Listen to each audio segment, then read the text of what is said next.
Montgomery County Historical Society. This is one of a series of interviews we're doing of World War II veterans.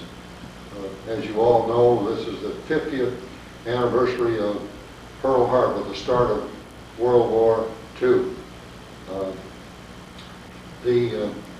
These tapes, these audio tapes, these videotapes that we're doing are being done to preserve the memories of these veterans of the war, and we're going to place them over in the Crawfordsville, in the local history room of the Crawfordsville Public Library for future generations to see.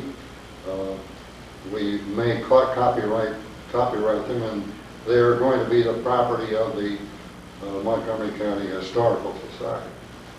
Now, today we're going to go into a new theater of the war. We've been trying to cover as many areas as we can. There's so many facets of the war, and today we've got with us a veteran of the war who served in the China-Burma-India theater. So I'll start with asking you, give us your name and the date of birth. My name is Cecil Runyon. My birth date is 11/26/21. And where were you born? I was born in St. Joseph, Missouri. And how did you happen to come to Montgomery County? Well, we moved here to New Ross for a short time, and then moved to Crawfordsville when I was 7, and we've lived here ever since. And where did you go to school? I went to Tuttle grade school, and then to Crawfordsville High School. Where did you live there when you first came to Crawfordsville? Do you remember? Well, yes, I think on South Green Street when we first came to Crawfordsville. So you were right close to Tuttle. Yes. We lived there and lived once on Chestnut Street. It was pretty close to Tuttle School. You went to Crawfordsville High School then? Yes, I did. And when did you get out of, when you graduated from Crawfordsville High School? Well, I graduated, it was like in the middle of the year at that time. They don't do it anymore.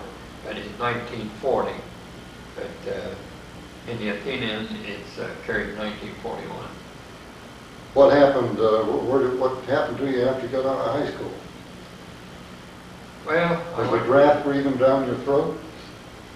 Pardon? Was the draft breathing down? Yes, it was. I figured it was coming along before long. I went to work at the aluminum plant late yet for about a year when I got drafted. And you were drafted though by the Crawfordsville Draft Board. Do you remember who was on the draft board at that time? Who those mean fellows were that took you in? One of them was an attorney, and I can't... Walter Spencer? Walter Spencer. Okay. And when you were drafted, what was the date of your going into the service? In 1942 in July. So you were about half a year after the start of the war. Yes. And where did you go? We went to Fort Benjamin Harrison, and then from there we went to Camp Grant, Illinois. Oh, you were out Rockford. out of Rockford. Yes. I was there too at one time. Well, that was in Tent City. We were there, well, until cold weather came. In fact, still living in Tent City. Now did you take basic training out there? Yes. You must have been, what part of the service were you in there? In the medical corps. Do you have any idea why they happened to put you in the medical corps? No, I never could figure that out. The only thing, several of the fellows that I was in there with had mechanical experience. I'd worked with my father in the garage some in the summertime when I was out of school. But that was the only common denominator that we came up with. a bunch of them did have mechanical experience of one kind or another. We weren't sure what that had to do with the medical corps. Well, you've mentioned your father was in the garage business. That should be interesting for Crawfordville people. Where was his shop? Well, he was on Lafayette Pike. I don't remember the exact address. It's where the Puritan place is now. And he was also in Correll's Garage on Market Street, right next to the Monument Shop. Used to be the storage place for the bus lines coming into Crawfordville. Did your father sell automobiles or just repair them? No, he just was a general mechanic. You remember old Bill Combs then, don't you? Yeah, I remember Bill well. Did Bill ever work with your dad? No, they got together a lot, talked back and forth, but they never did work together. Did your dad have anything to do with the speedway? Did he ever go over the race? I know Bill Combs was much interested in that. Yeah, no, my father never went over too much. He had one short leg, and walking long distance was kind of hard for him, so he never went over. Yeah.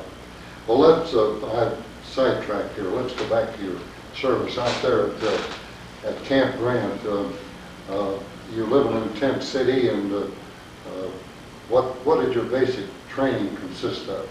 Well, mostly of discipline, I suppose you would call it. We done marching and calisthenics and a little bit of medical training, not too much. It came later.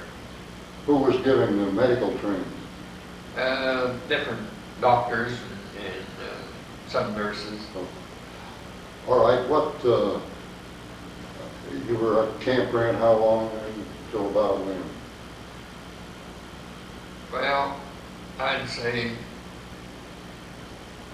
about 6 months as I can. When did you leave there? Well, I don't remember the exact date. We went from there to Camp Carson, Colorado, where we got most of our medical training in the hospitals there. When you speak of medical training, what kind of medical training was that? Well, all types of first aid, and I was in the medical part of it. Part of the guys was in the surgical end of it. And we got how to set a hospital up and how it operated, all the different procedures, how to give shots. Pretty much the same as a nurse's training. And Camp Carson, Colorado, is that right, Camp Carson, Colorado? Yeah. And how long were you there?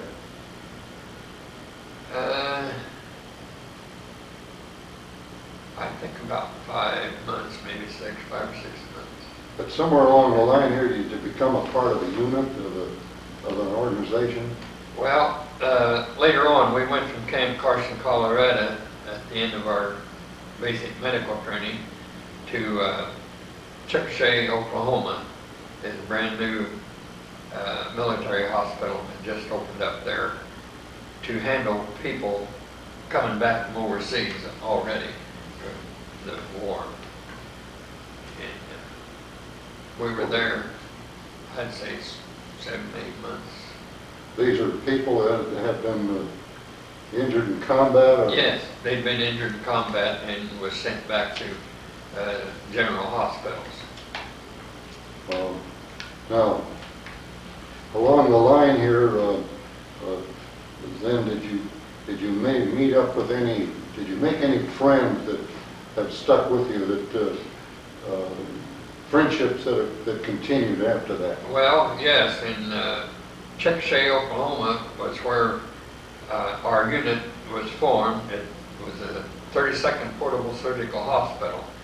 Now this is similar to a MASH unit, but we had no vehicles. Oh. Yes, like they had on television. Okay. It's similar to that, except we had no vehicles of any kind. We carried all of our equipment on pack horses and some on our back, but most of it was carried on pack horses all the time. All right, did you see any seriously wounded people there at Chiang-Kai-Shek? Did you have to?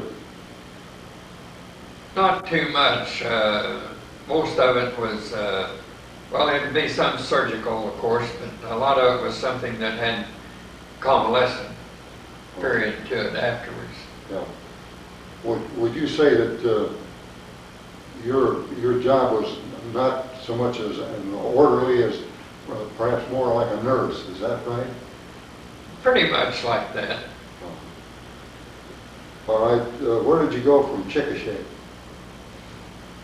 Well, then we went to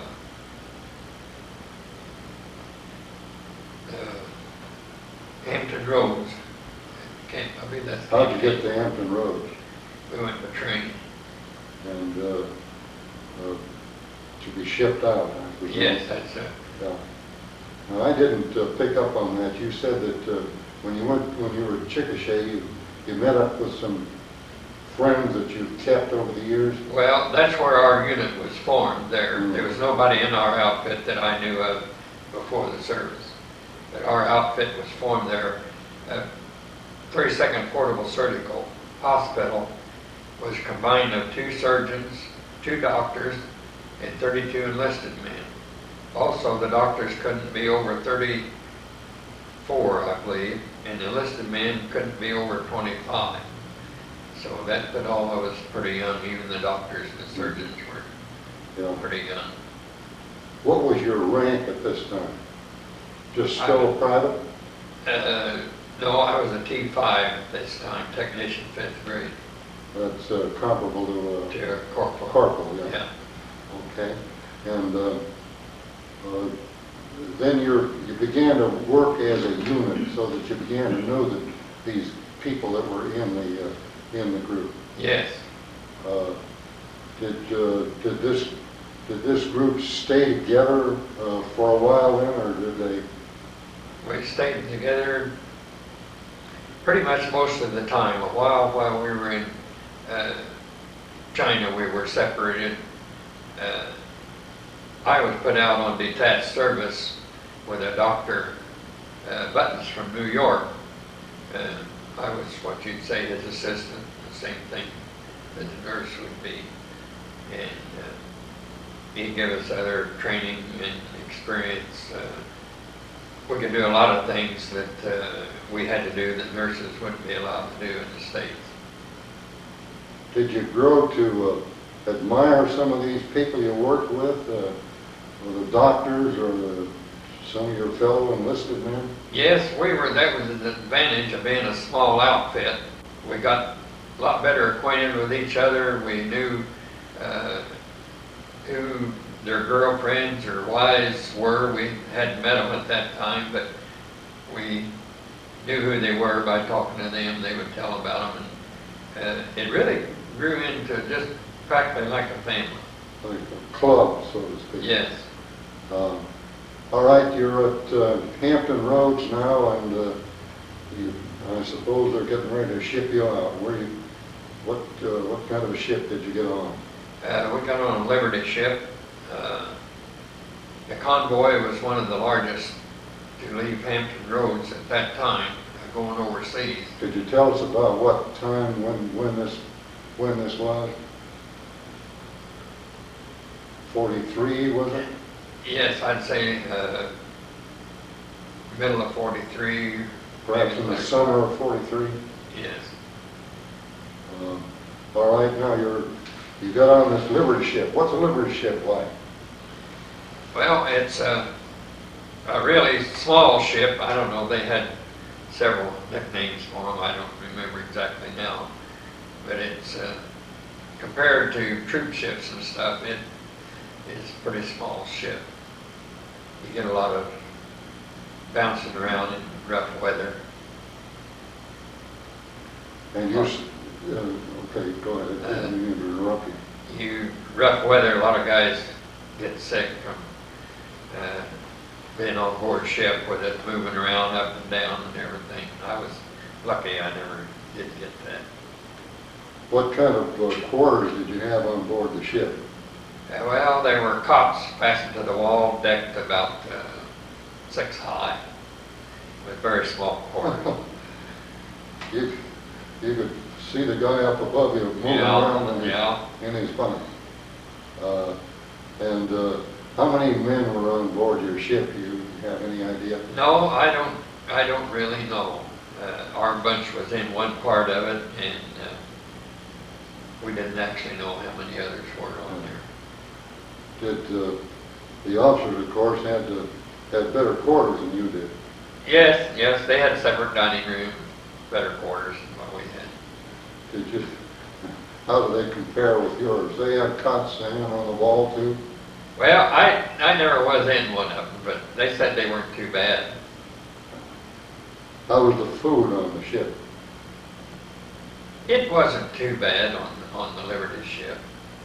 Did you eat 3 meals a day or just 2 meals a day? No, we usually got in 3 meals of breakfast and maybe like a snack at noon or something, and a better meal at evening. Now, do you, when the convoy was traveling, could you see the other ships around you?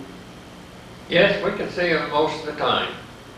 You see the destroyers? Well, once in a while we'd see the destroyers when they had some word or something, why they would come up through it, circling around, and they'd go on back farther out from where we would see them.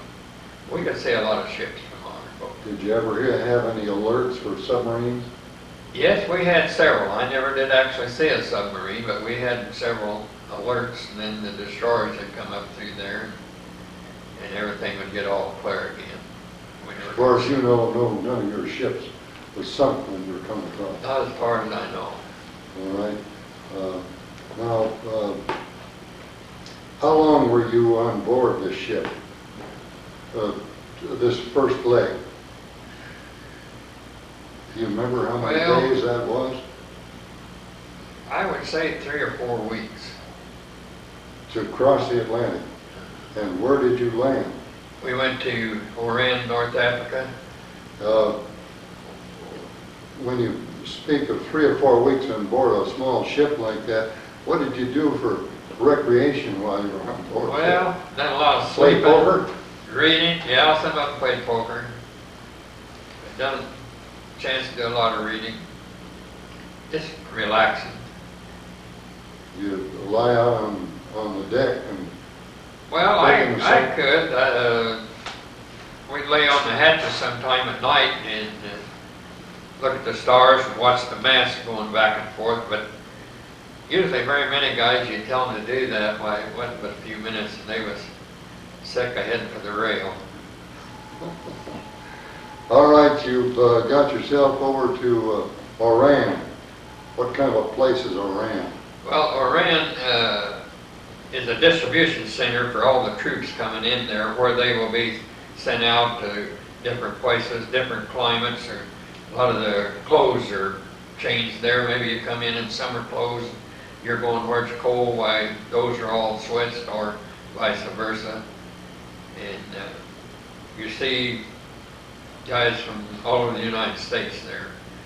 And Oran actually is called the melting pot of the world. You see every nationality walking down the street, I reckon, that there is in the world any place. Oran, to me, is really beautiful. It's a city that when you come into the dock, or any place in the city, especially from the dock, you can see the whole city. It's on a mountainside, and you can see from this side of the city clear to the other side of the city. In the harbor there, the camp was up on like a cliff along the edge of the ocean there. You get a beautiful view out in the ocean of ships coming in. Where was your camp? You were in a camp there, I take it? Or did they keep you on board ship? No, we were in this distribution center there. And where was this center? Was it up on? Yes, it's up on fairly high ground. You could look down, I'd say there was a little park there.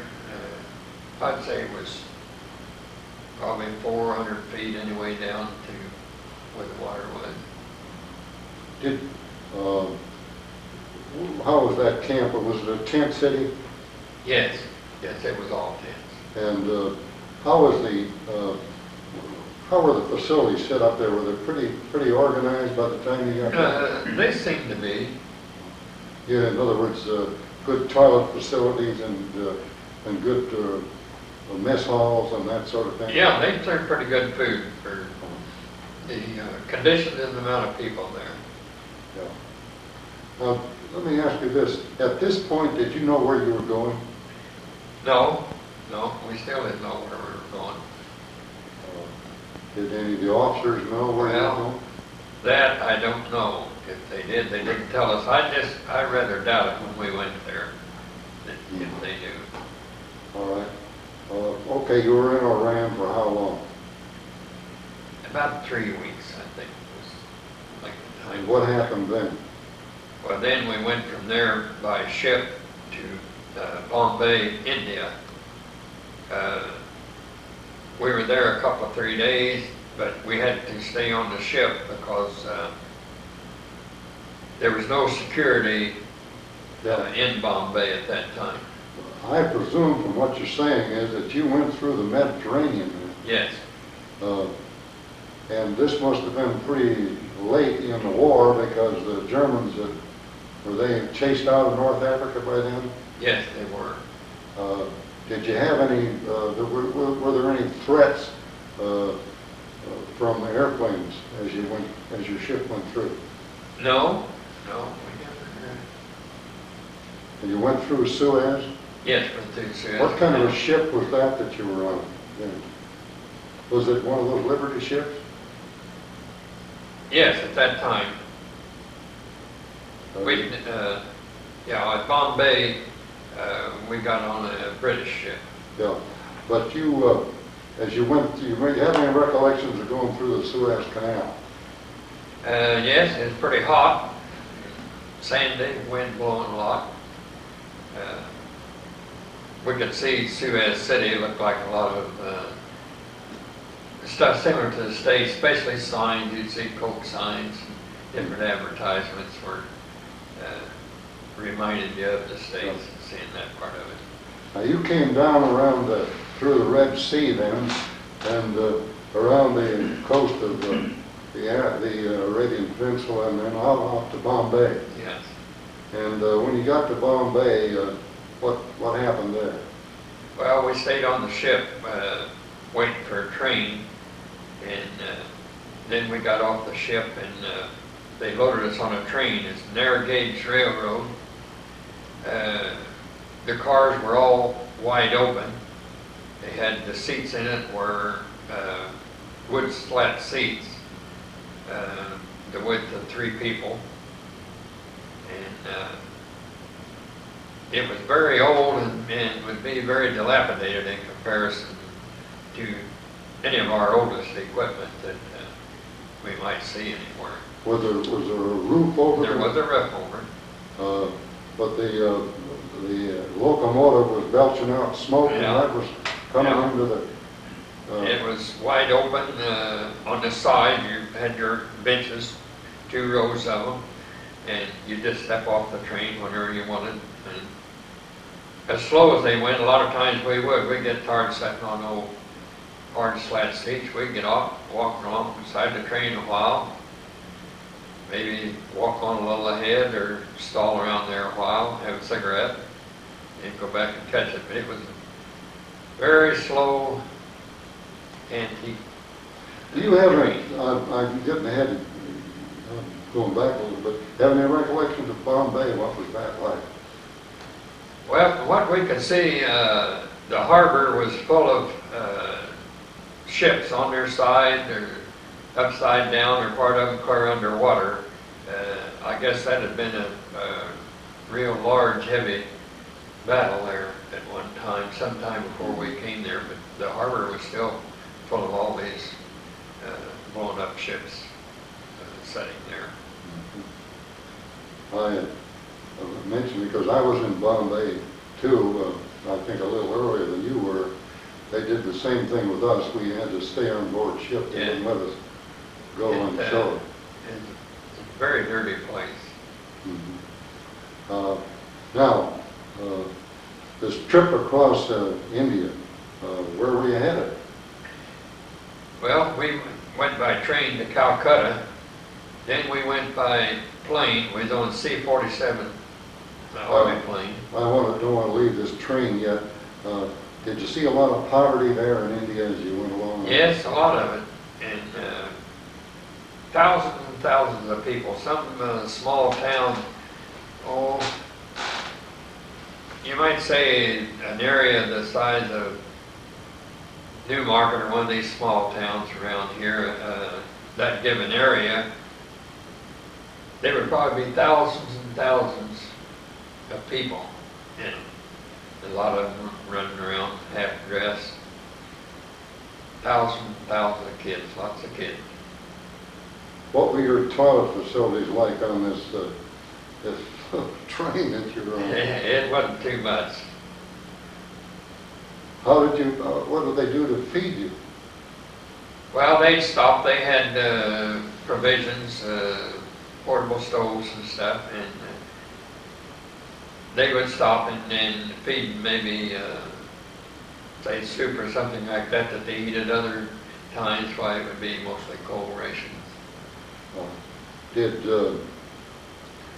Was the train operated by Indians or by British? I believe it was mostly by Indians. Okay, you got to Calcutta. You have any recollections of Calcutta? Yes, I was uptown in Calcutta several times. There's several points of interest there I wanted to see. One, the famous black hole at Calcutta. We went to see where that was. It's all filled in now. I don't know how many people are familiar with that black hole at Calcutta, but a bunch of people were executed there by the British at one time. Sepoy Rebellion, wasn't it? Pardon? The Sepoy Rebellion? Yes. And what else did you remember about Calcutta? Well, rickshaws, and they are pretty much a class people, the very upper class and the very lower class, and what they call untouchables. And a lot of poverty and a lot of filth, lots of beggars, and well, it was just so unusual, everything that you've seen there, without being there, it's hard to explain to anybody what people in some of those countries, how they live.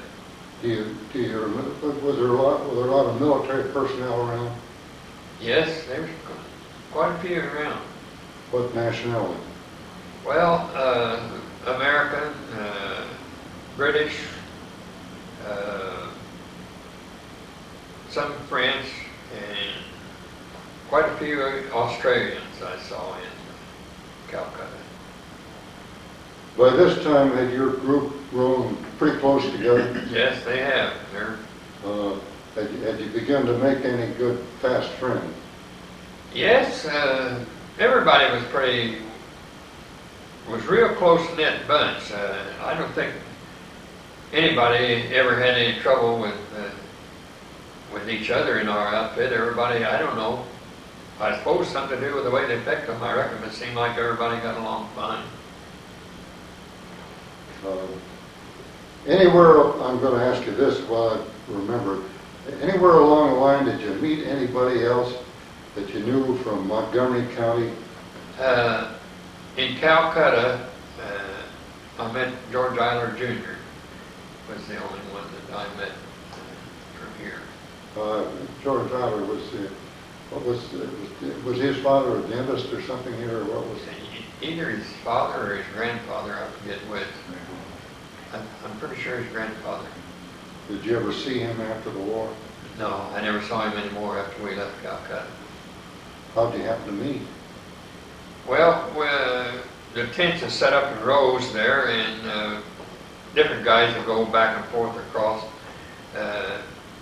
to see guys in other tents, or hear somebody over in that tent from someplace, and somebody, I told them my name and where I was from, and some of the guys said, well, there's a guy down the way that's from Crawfordsville. He said, his name's Eiler. He couldn't think of his first name. I said, could it be George? Yeah, he said, I think that's it. And he told me where it was, so I went down there to see him. And he said, well, I was the first one he'd seen since he went to see But he him. was not a member of your outfit. No, he wasn't a member of our outfit. And she probably never saw him after that then. No, I never did see him again. Okay, I've got you to Calcutta. Where'd you go from there? Well, we went to Karachi, which there's an airfield there. How'd you get to Karachi? We went by truck. Okay. And then airfield there, and we loaded on C-47 planes to fly over the Himalaya Mountains. It's called the Hump. It's, I guess, classified as one of the most dangerous air routes there is anywhere in the world. In fact, they're so high that there's a sort of a little bit lower place through the mountains. It's where they usually fly through that part of it.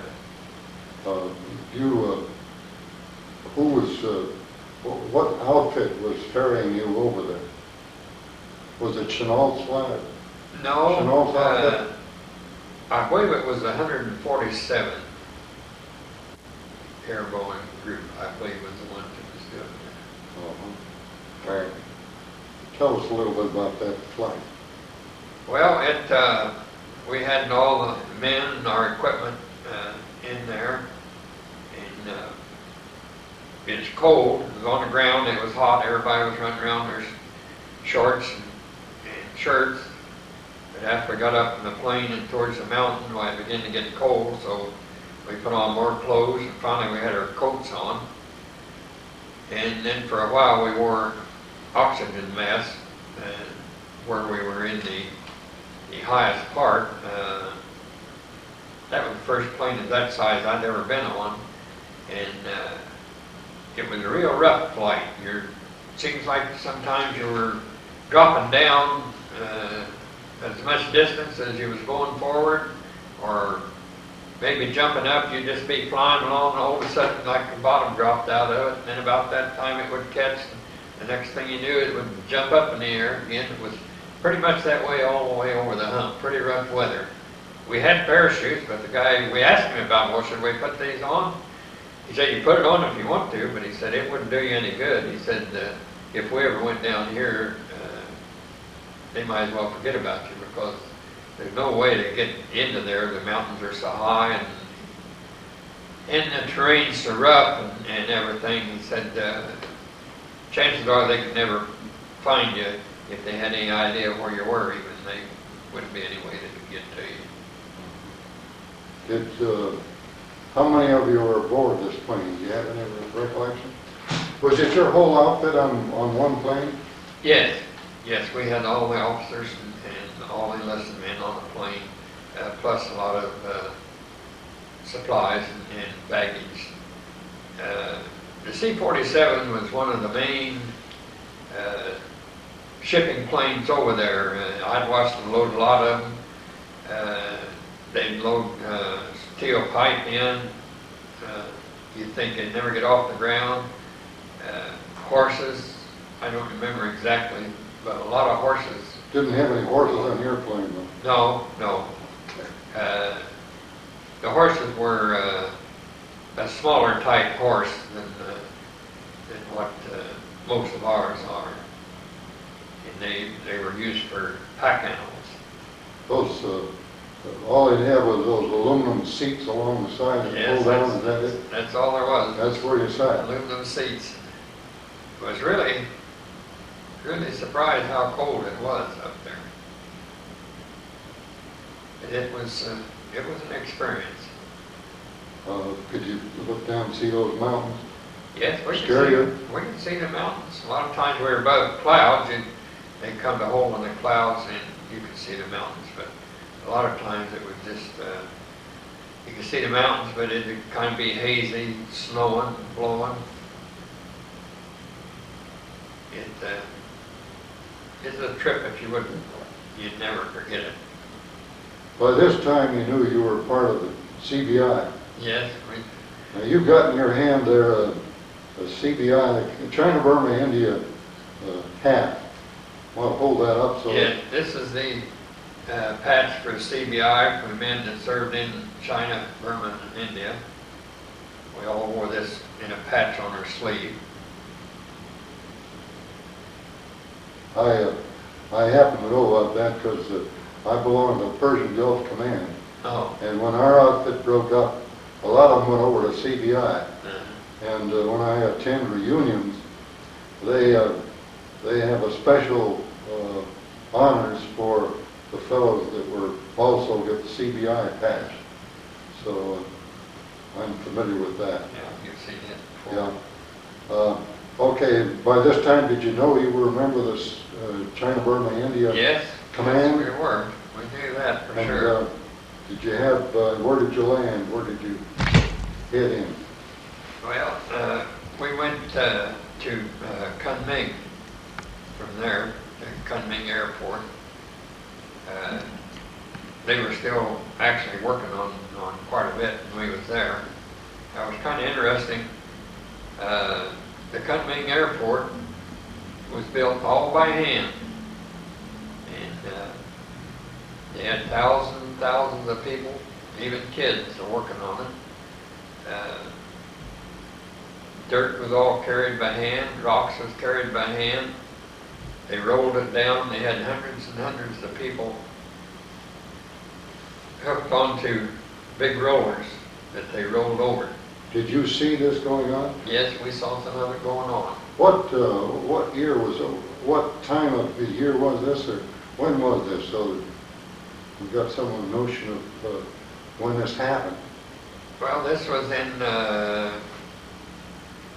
I'd say the latter part of 44.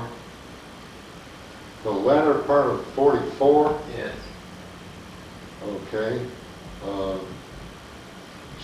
The fall of 44, would you say? Well, I don't know whether you would or not. The weather is, well, it's just hot all the time. I don't know whether it would be what time of the year in comparison to ours. It would have been cold. But the weather's pretty much the same, except for the monsoon season. Now these were all Chinese coolies, I suppose, building Yes. this airport? And men, women, children, about all ages if they were big enough to work. A lot of them, the kids breaking up rocks or piling rocks in. The Kunming Airport is made from tons and tons of rocks. They start out with bigger rocks and they keep getting smaller and smaller, and then they're packed with sand and dirt and rolled. It's sort of a unique process. So when you landed there, the airport was not complete then? No, it was they were using it, but it wasn't all complete. They were still working on parts Okay, of it. now you're at Kunming. What happens then? Well, when we're with Kunming, we were issued weapons there, which we never had up to that time. And then... What kind of a weapon? Did you get an M1? No, I had a carbine. Carbine, okay. And after we were used our weapons for training there for a real short period of time, and then we were sent on out, I believe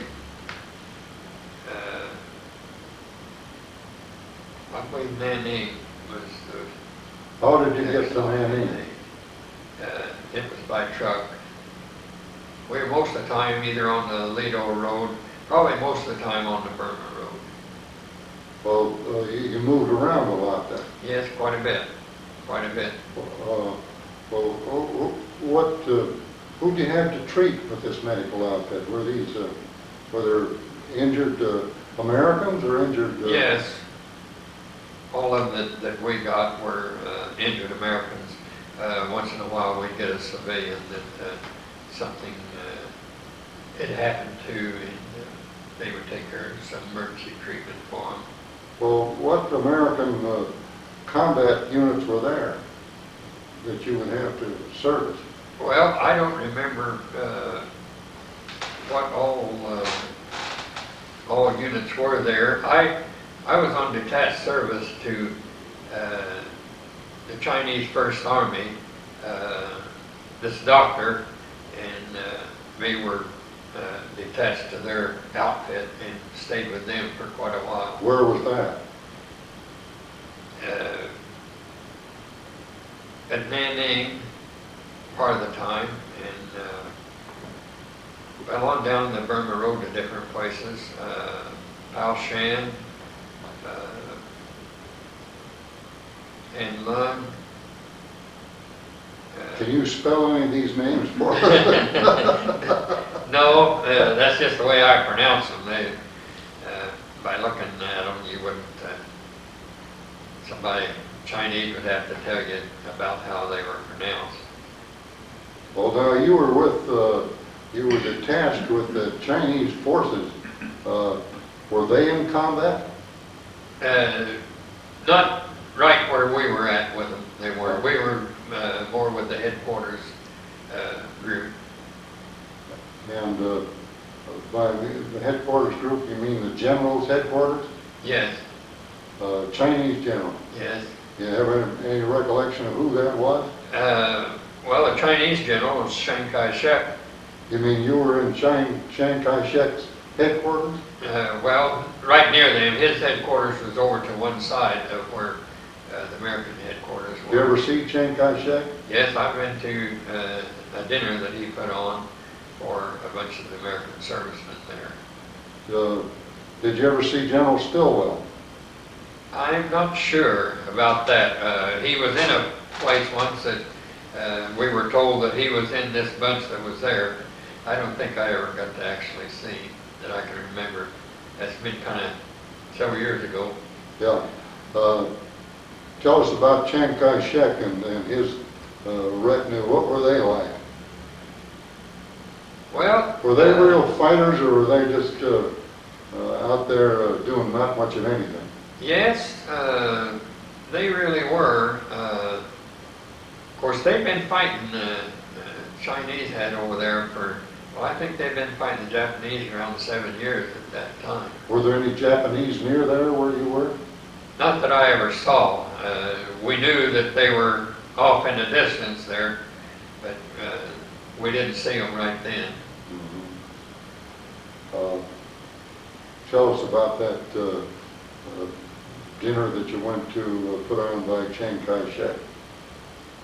Well, it was really a large dinner. A lot of people were there. As I remember, they must have had 30, 35 courses. I never seen so many different kinds of things like that to eat before.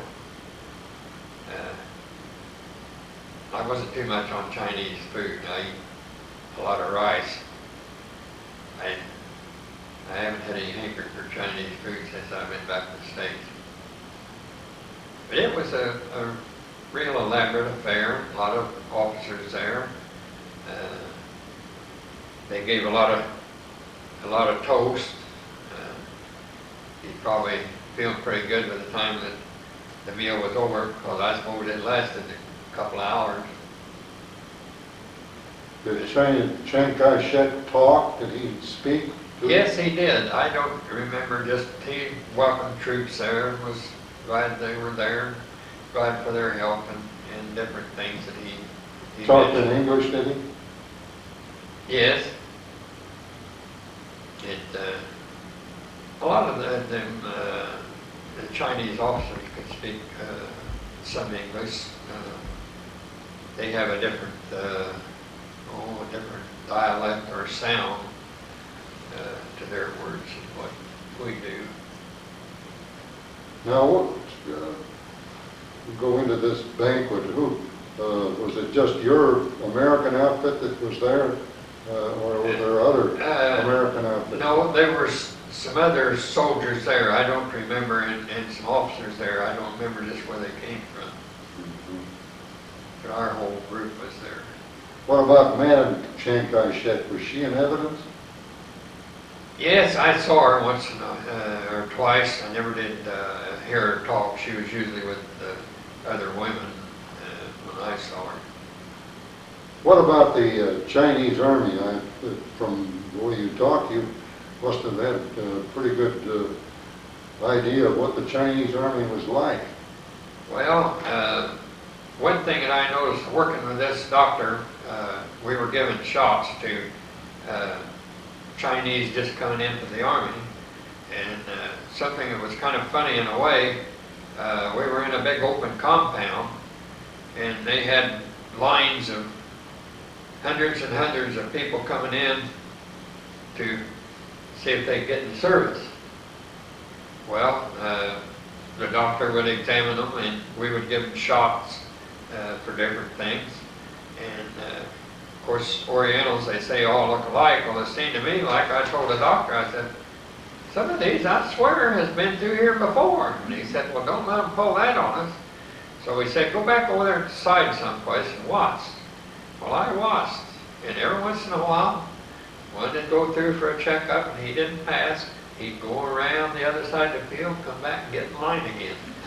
Well, I expect I saw 25 or 30 of them, and he said, we're going to have to start marking them or something that see where they go. So he got one of the Chinese soldiers, the ones that rejected, they took them over in another direction there where they didn't get back in. And I told him, I said, boy, this is something you never see in America. Army guys going around 2 or 3 times for physicals trying to get in. But if you really understood it, it wasn't too unusual to them, because some of these people had walked, well, all of them had walked for days and days, many, many miles to get there.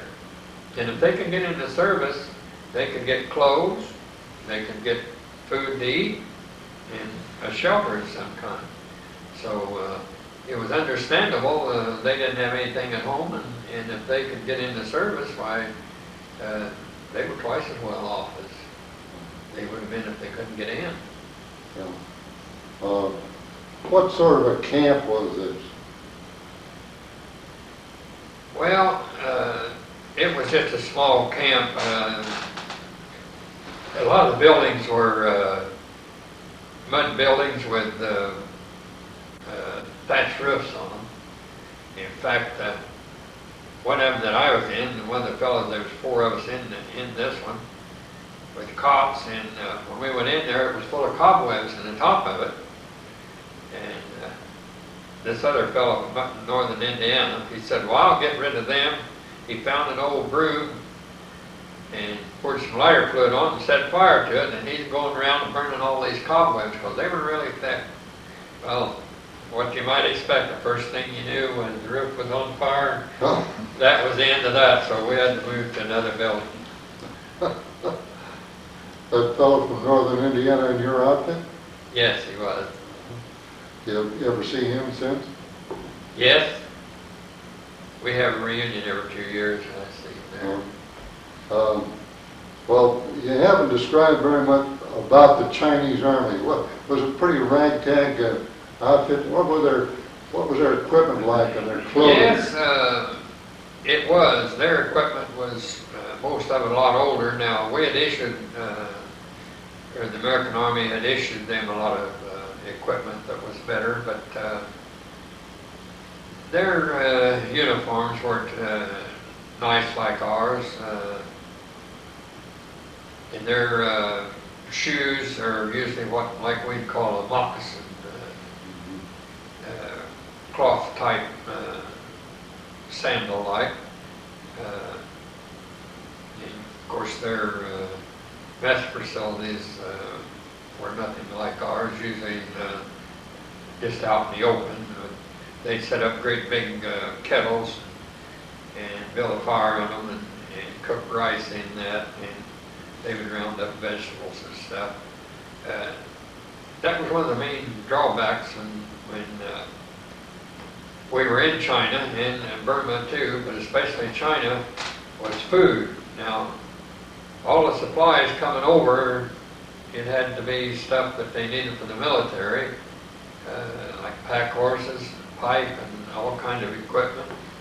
And food was way down the list on stuff to ship over.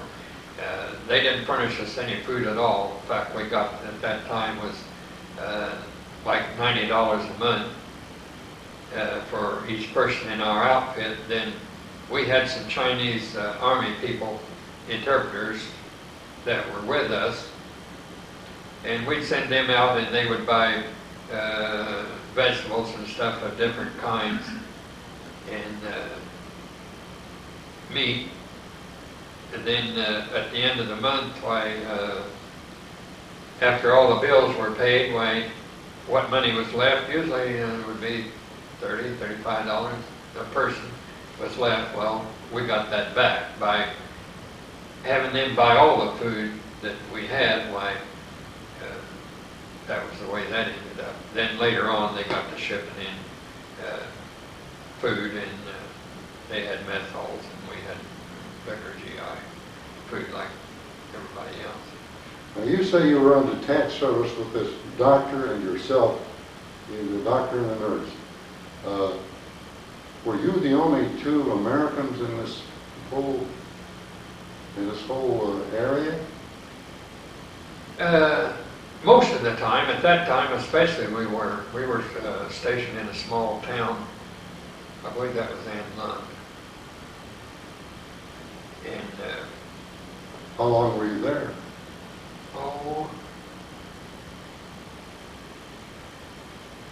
I think about 2 months. We moved around quite a bit.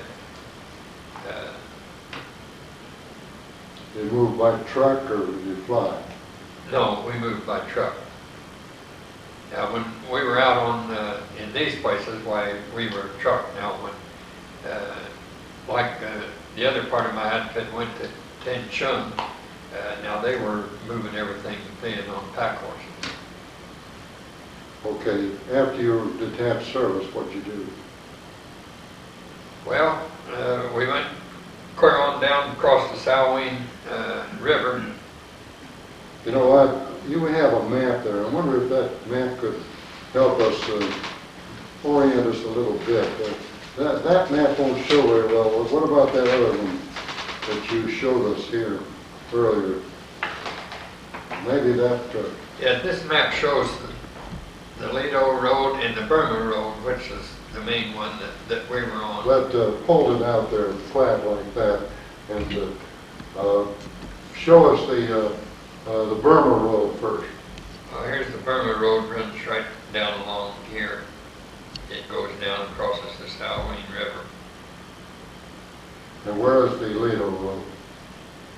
It's over right along here. Now is the Burma Road, the Burma Road's leads over into Burma, and where does the Lido Road go to? I'm not sure. I wasn't on too much of that Lido Road. Most of the time on the Burma Road, part of the time I made ambulance runs with a army truck.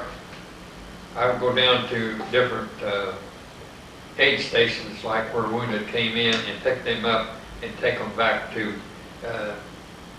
probably 27th Field Hospital was there. Now these were American injured? No, these were Chinese. Chinese injured? Yeah. Okay. Combat injuries? Yes. Yes. So that you were really treating Chinese rather than Americans? Yes. As much, well, yes, I'd reckon 75% of them was Chinese. But on this ambulance run there, well, at this one particular place, I made 10 ambulance runs there, and I took 9 different trucks.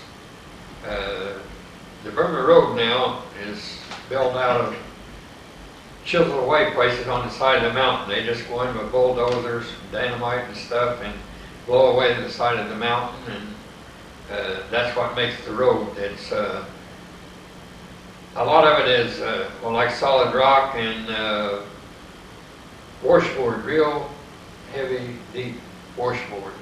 It's really hard on vehicles. The run I was making was approximately 80 or 90 mile round trip, and it would take, I'd start out about 7 in the morning, and it would usually be 7 or 8 at night by the time I got back. You mean round trip or one way? Round trip. That's kind of interesting. Tell us more about that Burma Road. We've heard about that. You say it was carved out of the side of the rock? Yes, it just chiseled away the side of the mountain. And I think we can put that they back. used bulldozers. A lot of times you would see vehicles, Chinese vehicles, would go over the side of the road. One particular place we saw a bulldozer had got too close to the edge of the road, and when it started over, the guy just jumped off of it, and it went rolling clear on down to the bottom of the mountain. And we stopped there in a little while and talked to some of them and how they was going to get it out. And it said, as far as we're concerned, it's gone. It said there would be no way. Now the Chinese, if they run a vehicle over the side of the mountain, if it isn't completely demolished or something, they will take it completely apart, carry it back up on the Burma Road and alongside the road, and put it all back together again, which seems an awful big task to me. Did you see any enemy along the line? Did you ever see any Japanese? Yes, but we didn't always recognize them. We'd see trucks traveling all the time, Chinese trucks, and we'd have people and soldiers all over, piled all over them, and they all looked alike to us, but every once in a while some of the Chinese soldiers would come out where they was going through, and they'd stop the truck and yank 1 or 2 people off, and they'd tell us, now these is Japanese, they're trying to slip into our territory and stay in here. But when we looked at them, I couldn't tell the difference in them. They looked alike to me. Well, was there any enemy aircraft anywhere along the line? Did you ever see any enemy aircraft? Not too much. Once in a while you'd see them off in the distance, and then we would hear later on, well, it was Japanese going from one place to another. But we never had any of them come in and strafe us or anything like that. Did you have any close calls where you might have fallen off the side of the Burma Road? No, not really. Most of the time we was pretty careful. Did you do the driving of that vehicle? On the convoy run, I did. I drove, I think it was called a 6x6 truck. It would be about a 10.5 truck. So you did double duty. You'd act as a medic and drive, Yes. drive the truck too. Well, we dispensed the medicine there and gave shots, and we could give any kind of shot that they were being given. In fact, when we were in this one compound where the people kept coming around to get into service, I don't remember, we gave hundreds and hundreds of shots that day. Well, over there you could do it different. We used a 20cc syringe, and we'd give a shot and wipe the needle with alcohol and give another shot. And we'd go like that. That particular time we went all day giving shots like Those that. needles get pretty dull by the end of the day. Yeah, when they get dull, usually we would change, but all you had to do was sterilize it and go ahead and give the next shot. What were the shots for? Yellow fever or what? Yes, and a lot of malaria over there, cholera, dysentery. They have about every disease I think there is over there. It was interesting that we got to do so much overseas that we weren't allowed to do in the States. One woman in particular, this Dr. Buttons, somebody had picked up a hand grenade pretty close to her, and when it went off, it cut slices all over her body. She had places cut in where shrapnel had hit us. And this doctor started to sewing her up. And I was cleaning and preparing her, and he said, well, just get the needle and the suture and get busy. He said, there's so much of this, I'll never get it done. So I said, well, they showed us how, but I said, of course, we wasn't allowed to do it in the States. And he said, well, here, you can do it. So I helped him, I expect, 3 or 4 hours. Sewing up people? Sewing up this woman. Well, now, woman, was there a woman in your outfit? She was, no, this was a Chinese. Oh, a Chinese civilian, woman. yes. And it was kind of odd. He told me before he started sewing, he smoked cigars. And he said, get out my box of cigars and take all the wrappers off of them. And I was really beginning to wonder what's coming on then. So he said, now I had a pan of hot water there. He said, lay the cigar wrappers in there one at a time. So I laid them in there. But when I took them out, he said, now this woman had a cut like her arm. He said, now lay the cigar wrapper rolled up, lay it in her arm. Then he put in sulfa drugs, and he'd come along and sewed it up. Well, this seemed kind of strange or unusual to me, and he said, well, that's for drainage. As that cut as deep as it is, it will drain. And with that cigar wrapper in there, it will help drain it, and then eventually it will disintegrate. So after a while, You feel like you could be a surgeon now? no, not hardly. Not hardly. You ever seen that done any other place? Yeah, it was really interesting what you could do over there, the training you got and the experience that you got. What about these doctors? Did you learn to admire them?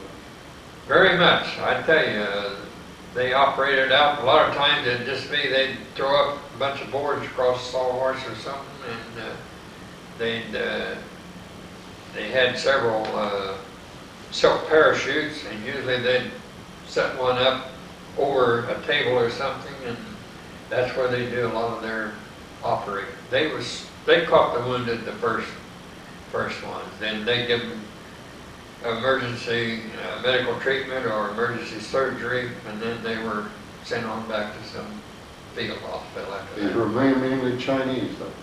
Yes, Chinese soldiers. And was it mainly Chinese infantry, I suppose? Yes, there was some artillery, but we had some groups for a while. They wanted to issue some flamethrowers, and they didn't have very many people trained for that to carry on your back, so they took 6 of us, run us through a short 2-week flamethrower course so we could turn around and teach these Chinese. And I guess we must have done pretty good at that, because about a month later they took the same bunch and run us through a short 2-week training course for 40mm mortars. And they give us a short course on that, and then we turned around and taught some Chinese officers, and they'd turn around and teach the soldiers. How did you teach them when you couldn't speak Chinese? Well, you learned to get along, some Chinese, and we usually had the interpreters with us. That's one thing about China.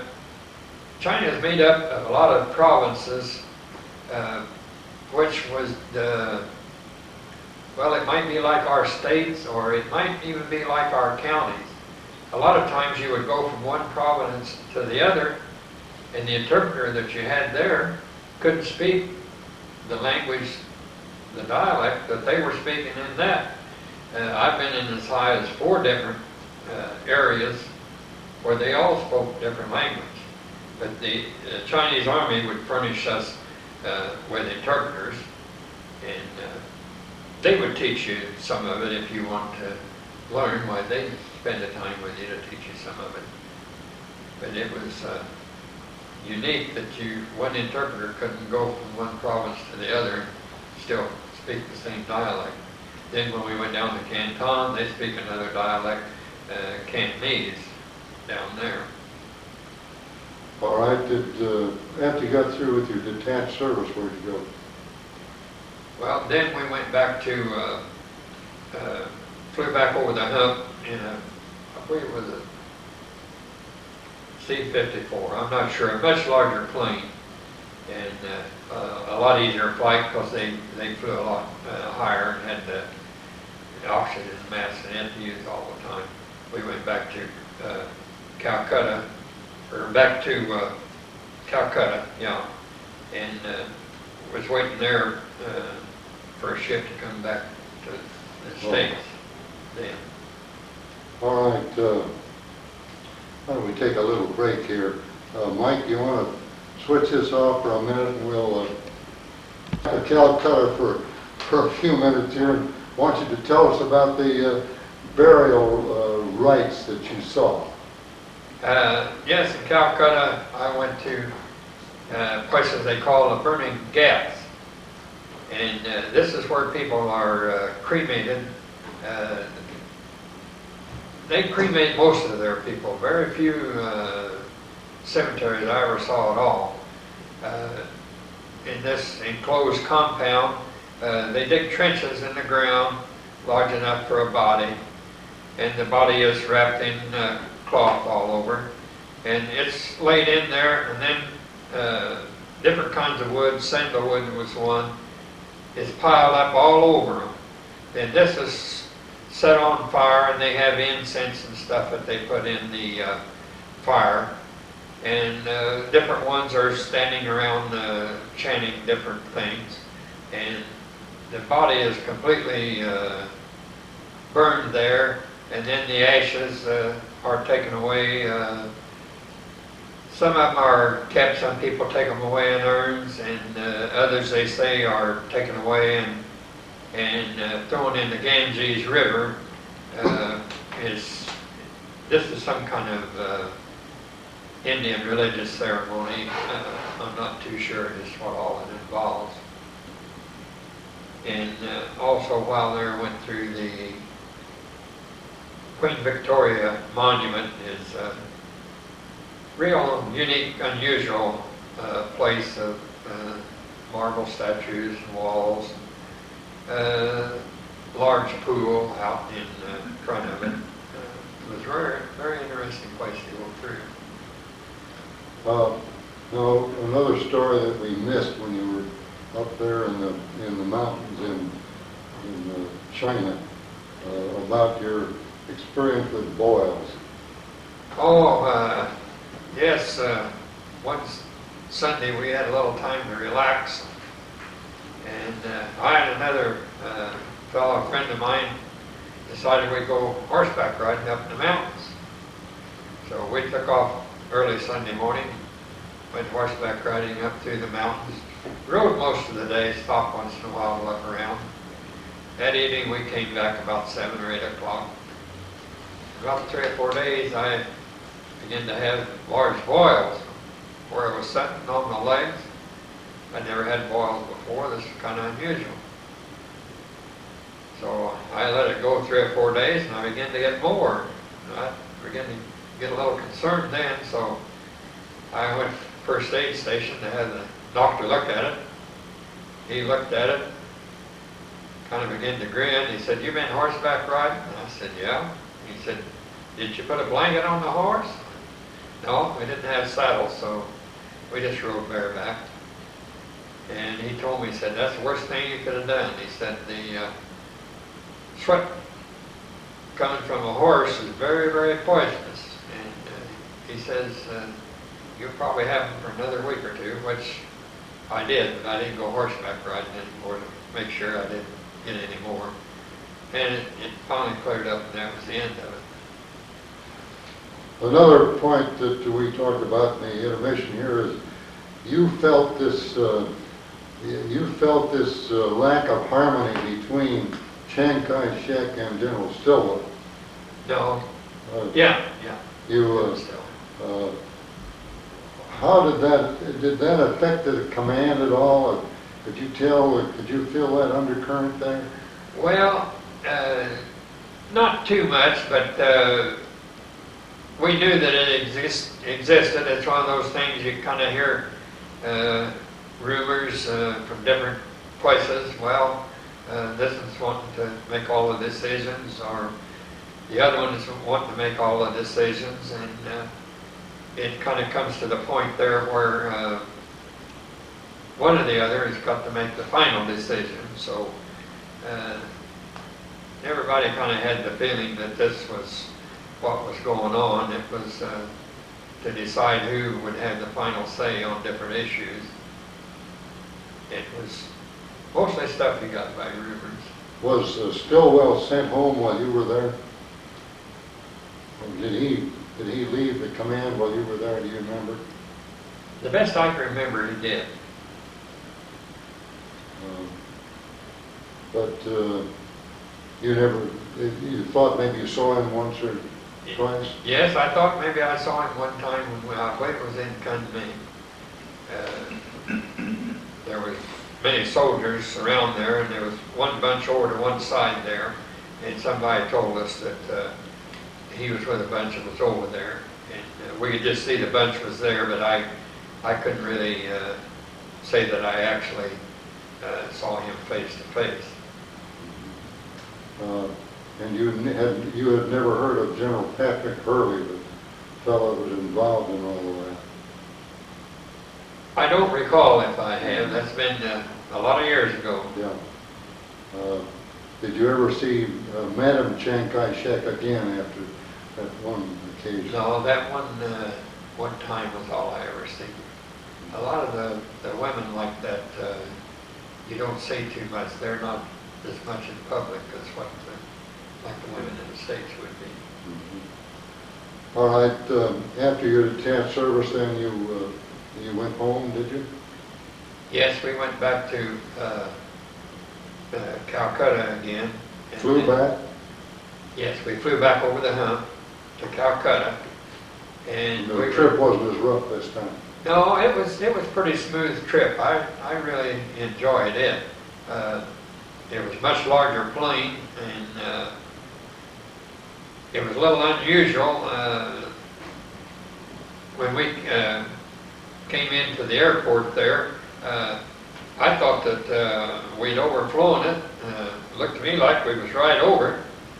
And about that time, the plane slowed up, and you lurched forward, and we asked one of the crew that was in there what happened. He said, well, they dropped the flaps down. He said, when we do, it's just like putting the brakes on. He said, it really slows fast.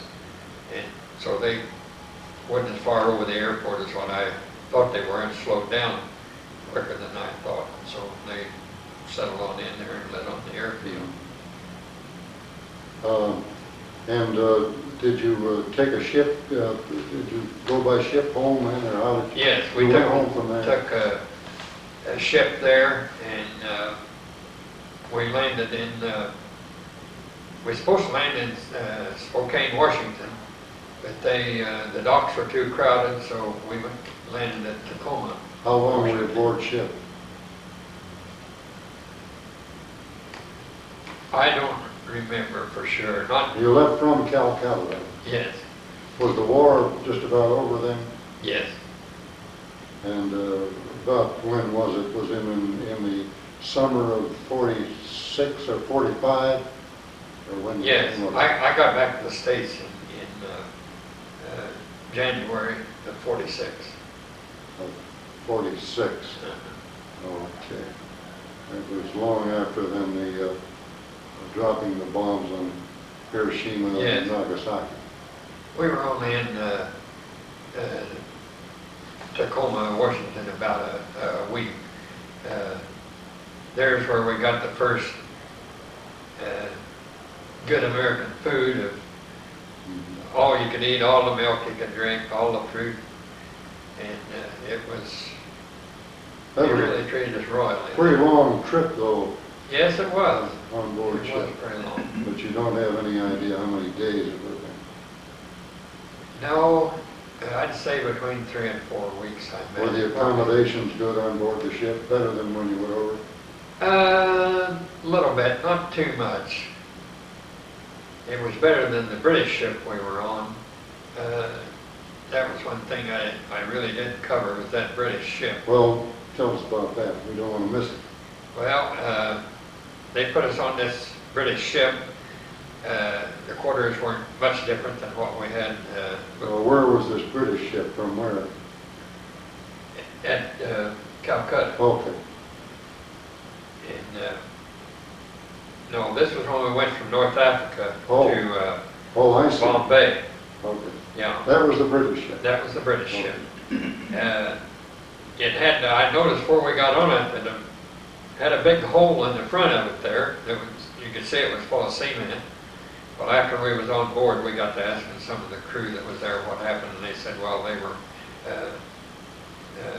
torpedo shot through the front up there once and blowed that big hole in it, and then they filled it with cement. And living quarters were about the same as on the Liberty ship. In our area, we did have like a long table that we could use for eating, but their food was very poor. They served baked fish for breakfast. The only bread they served was a small loaf for 8 people. Would have been probably equal to our half a loaf, and it wasn't sliced. And something they call gruel or something like that. I thought the food was very poor. And the ship, I worried about it all the time, because when we were in the Red Sea, in the middle of the ship, you could see a joint where it came together like that on the side. And as we were in the Red Sea, you could see that joint kept working, and that worried me a lot. But the sailors was on there didn't seem to worry about it. They said, well, it's been that way a long time. They weren't too concerned about it. But the Red Sea was really rough. Sometimes all you could see was the sky. Sometimes all you could see was water, and the water would be that high up above the ship. And so most of the time you stayed back away from the rail, being afraid you might get washed over or something. But we were lucky and didn't get too much water over the top of it. Well, we got you back home to Tacoma, and then you were shipped back to your Yeah, we came by train. Montgomery County. Came by train back to Fort Benjamin Harrison. Was your when was your unit disbanded? At Tacoma? Did they? No, we all came back to Fort Bend. The whole outfit came Yeah, back to and Fort Bend. was disbanded there. We got into Fort Bend late in the evening, as I remember, just about dark. And guys that lived around was wanting, well, take off and go home. They said, listen, just stick around. We may be running your process all night long. Said, first thing, go eat. And then we started back the process of taking you out of the service. You had equipment to turn in and a lot of questions and stuff that they answered in records to check up on. And nobody was too happy about that. And they said, well, I'd thought about getting off in Lebanon when they went through there. But I went on over there and they said, now just stick with us. We're going to be all night, but we're going to have you out of here before you know it. Well, of course, the Army was always going to do something in a hurry, but most of the time it was wait. But they did. They processed us all night long. We had 2 meals. And the next morning, by 8 o'clock, we were on buses, ready to go home to our different destinations. You came through Lebanon on the way.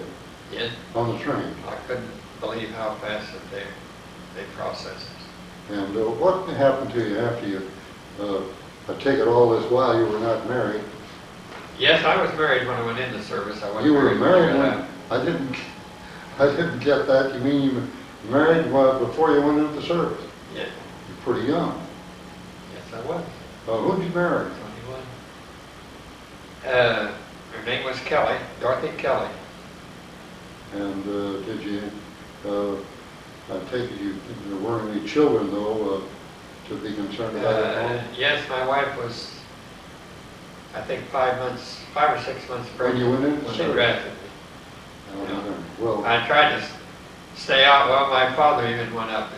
You know, we got to go, but can you postpone it till she has the baby? But this attorney wasn't interested in anything. No, that's it. No changes, no leeway. and the baby was born while you were overseas? Yes. Or perhaps you hadn't gone overseas? Well, no, I hadn't gone overseas. And are you still married to the same woman? No. Okay. No, I was married to her 4 years. I was already divorced when I got out of service. Oh. And what about your child from that marriage? Yes, she lives in Phoenix. Her and her mother, she doesn't live with her mother, but her lives in Phoenix. Her mother lives in Phoenix. And I think her daughter does. And she's got a daughter. I'm a great grandpa.